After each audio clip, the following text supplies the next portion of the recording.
Hello बच्चों, चलिए प्रश्न को पढ़ते हैं। और यहाँ पे दे रखा है Ne2310 का नाभिक बी उत्सर्जन के साथ छेदित होता है। इस B6 के लिए समीकरण लिखिए और उत्सर्जित इलेक्ट्रॉन की अधिकतम गति ऊर्जा लिखिए। यह ज्ञात कीजिए। यहाँ पे हमें दे रखा है Ne का द्रव्यमान और Na का द्रव्यमान हमें दे रखा है। इस प्रश्न को समझने के लिए हम प्रश्न की मुख्य अवधारणा को समझेंगे। मुख्य अवधारणा, तो हम इस प्रश्न को समझने के लिए प्रश्न की मुख्य अवधारणा को समझते हैं। मुख्य अवधारणा, तो हम देखते हैं कि बीटा 6 का अगर हम समीकरण देखें, मान लेते हैं कोई x नाभिक है और x नाभिक का मान लेते हैं a इसका द्रव्यमान संख्या और b इसका परमाणु क्रमांक है। तो यहाँ पे हम देखेंगे यदि बीटा 6 होगा तो क्या हो जाएगा। मान लेते हैं y नाभिक का उत्सर्जन करता है और हम बीटा 6 में देखते हैं कि इसका द्रव्यमान संख्या जो है वो क्या रहेगा, द्रव्यमान संख्या समान रहेगा। लेकिन अब यहाँ पे बीटा 6, या इसे हम इलेक्ट्रॉन भी लिख सकते हैं या इसे हम क्या लिख सकते हैं, बीटा माइनस बीटा 6। ये बीटा माइनस उत्सर्जन है तो इसे हम ऐसे भी लिख सकते हैं। और यहाँ पे देखेंगे क्या हो जाएगा, यहाँ पे B+1 हो जाएगा। इसके अलावा हम देखते हैं कि हमें क्या मिलती है, ऊर्जा मिलती है। और इसके अलावा एंटी न्यूट्रिनो पार्टिकल्स, यहाँ पे इसे हम भी नॉट इस तरह से लिखते हैं, एंटी न्यूट्रिनो पार्टिकल। तो इस तरह से देखते हैं कि बीटा का उत्सर्जन होता है। इसका हमने समीकरण समझा। और इसके अलावा यहाँ पे हम समझ लेते हैं कि अब इनके द्रव्यमान में ये कमी हो जाती है, तो यही कमी जो है आइंस्टीन के समीकरण से हम देखते हैं कि ऊर्जा के रूप में हमें मिलेगा।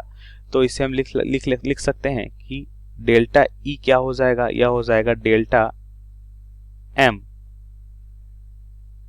क्या हो जाएगा, डेल्टा एम C²। जितना भी द्रव्यमान में परिवर्तन हुआ है, C क्या होता है, C होता है प्रकाश का वेग। और हम जानते हैं कि आइंस्टीन समीकरण क्या होता है, E=mc²। तो यही भी हम जानते हैं कि आइंस्टीन का समीकरण है ये जो हमने लिखा है। यहाँ पे हम डायरेक्ट इसे ऐसे लिख सकते हैं, E=mc²। ये आइंस्टीन समीकरण हो जाएगा, आइंस्टीन समीकरण है ये। और यहाँ पे देखिए अगर इसका द्रव्यमान मान लेते हैं m1 और इसका द्रव्यमान m2 है, तो हम देखेंगे जो ऊर्जा क्षय हो रही है वही ऊर्जा इस इलेक्ट्रॉन पार्टिकल्स को मिलेगा। और ये क्या करेगा, या हम कह सकते हैं कि हमें जो ऊर्जा क्षय मिल रही है यही उसमें गति ऊर्जा के रूप में परिवर्तित हो जाएगी। इसका मतलब डेल्टा ई अगर हम निकालना चाहें तो हम कैसे निकाल सकते हैं, डेल्टा एम यहाँ पे क्या हो जाएगा, जितना भी क्षयित द्रव्यमान यहाँ पे हम देखेंगे तो यहाँ पे हमें मिलेगा m1 minus m2 into C²। अब प्रश्नानुसार उत्तर को समझें तो हम यहाँ पे लिख सकते हैं, हमें क्या दे रखा है, हमें यहाँ पे दे रखा है Ne2310 का नाभिक है। यहाँ पे लिख लेते हैं, पहले हमें समीकरण लिखना है, समीकरण को यहाँ पे लिखेंगे Ne2310। अब इससे क्या मिल रहा है, Na2311, मतलब इसे बीटा 6 हो रहा है, क्योंकि हमें मालूम है कि क्या होगा बीटा 6 में, ये क्या होता है 10+1 होगा, ये हो जाएगा बीटा 6 और प्लस यहाँ पे हम देखते हैं हमें क्या मिलेगी, ऊर्जा मिलेगी। और इससे हमें क्या मिलेगा, एंटी न्यूट्रिनो पार्टिकल। अब इसके बाद हम देखते हैं कि गति ऊर्जा क्या होगी, तो ये तो समीकरण हो गया। अब गति ऊर्जा देख लेते हैं, गतिज ऊर्जा, तो इलेक्ट्रॉनों की गति ऊर्जा यहाँ पे लिखते हैं, इलेक्ट्रॉन की गति ऊर्जा क्या होगी, तो इलेक्ट्रॉन की गति ऊर्जा वह होगी जितना ऊर्जा क्षय हो रहा है उसी के बराबर होगा ऊर्जा क्षय, ये जितनी ऊर्जा यहाँ पे निकल रही है। और ऊर्जा क्षय यहाँ पे डेल्टा ई है।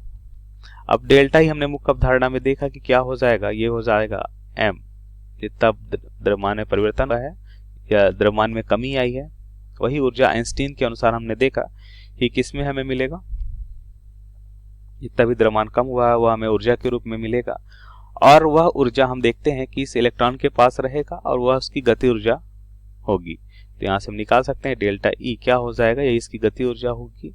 और यहाँ से हम देखते हैं कि डेल्टा एम, अब यहाँ पे हम लिख सकते हैं कि इसे हम m1 और इसे हम m2 माने। तो m1 माइनस m2 जैसा कि मुख्य अवधारणा में हमने देखा, तो m1 का मान कितना दे रखा है, 22 दशमलव कितना दे रखा है, ये 9 यहाँ पे हम लिख सकते हैं कि यह है 22.994466 लिख लेते हैं। 22.994466 U माइनस का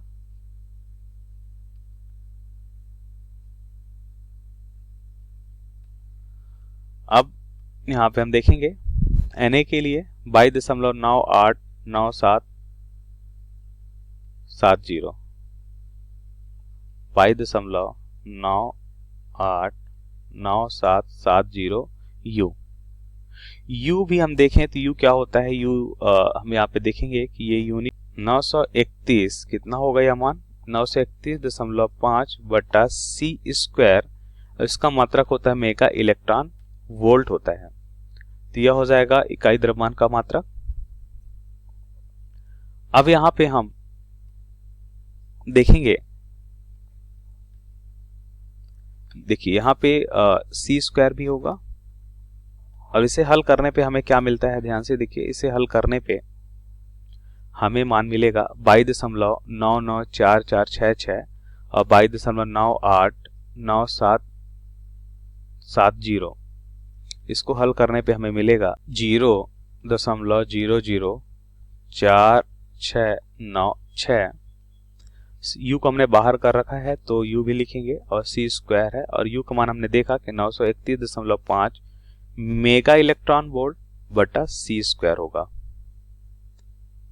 ये हमने मुख्य अवधारणा में देख रखा है। अब ध्यान से देखिए, इसको हल करते हैं तो C स्क्वायर से C स्क्वायर कैंसिल हो जाएगा, और हमें क्या मिलेगा, अगर हम